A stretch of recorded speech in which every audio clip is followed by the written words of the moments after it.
Today in SmartNotebook, I want to show you a great little tool called the Magic Pen. I find that this tool is especially useful when you want to focus in on or enlarge detail in a primary source document or image. I will be showing you first how to quickly insert images either by copying and pasting from your clipboard or by inserting from a file. I'll show you the two awesome Magic Pen tools that you can use in SmartNotebook. As a bonus, I'll be showing you two website resources for images and primary source documents, both loc.gov and archives.gov. To get started, make sure you've opened up a SmartNotebook file and saved it just in case something happens.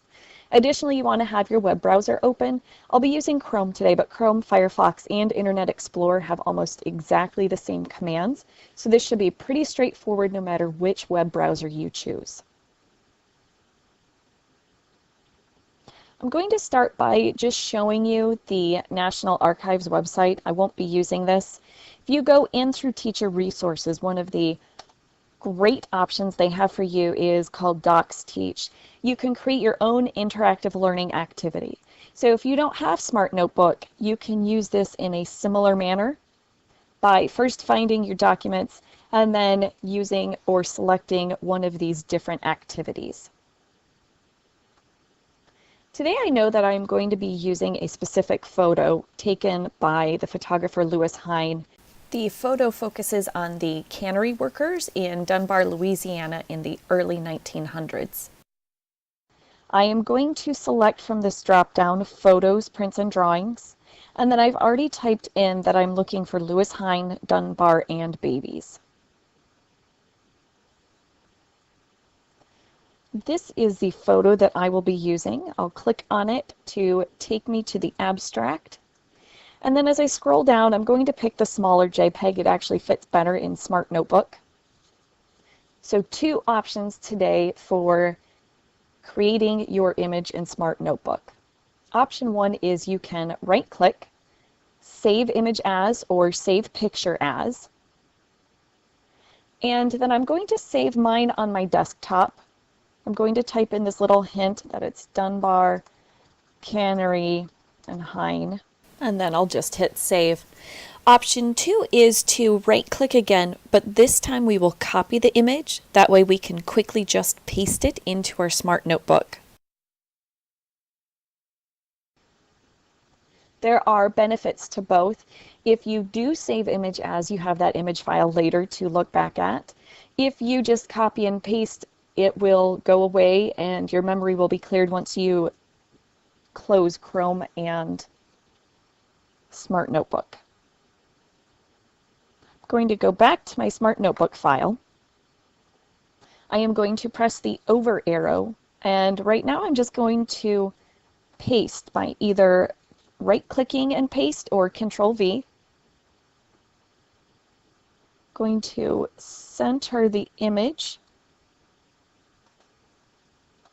See how it looks? Looks pretty good.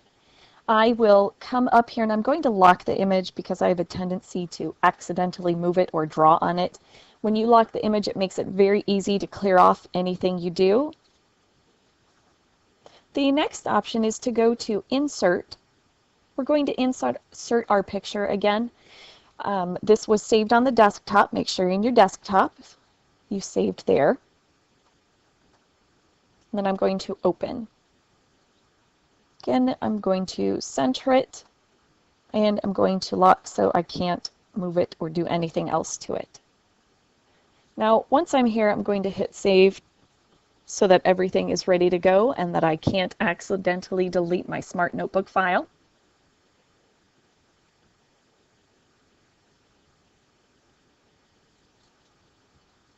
I am going to go to the full screen mode. And my image is a little bit big. I could go back and shrink it, but I think for our purposes, this is exactly how much we need to see. To select our Magic Pen tools, you will need to come down here and you'll want to go to Magic Pen. The Magic Pen is extremely forgiving. I'm going to draw a fairly sloppy oval, but as long as I close the loop, it'll still recognize it as an oval.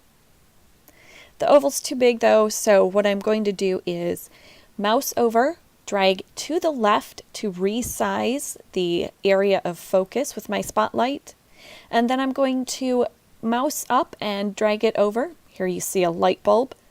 And then if I want to change the size again, drag left or drag right to enlarge.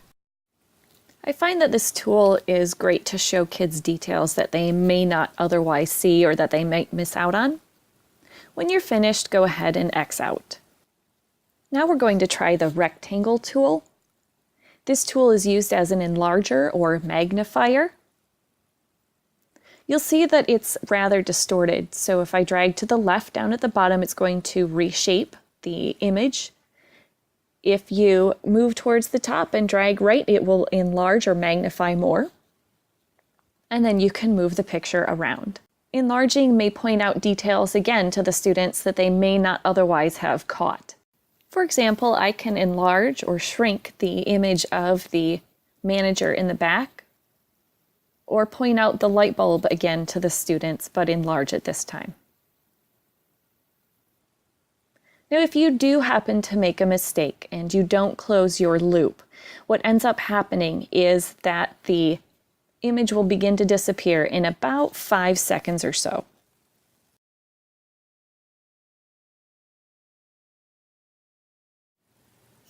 In Page View, locate the drawing tools, select the pen, and from the pop-up menu, go ahead and choose Magic Pen.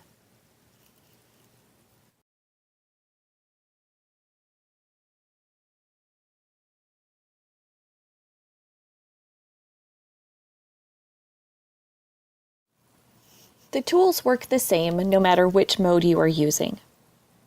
To recap, circle to spotlight, rectangle to enlarge,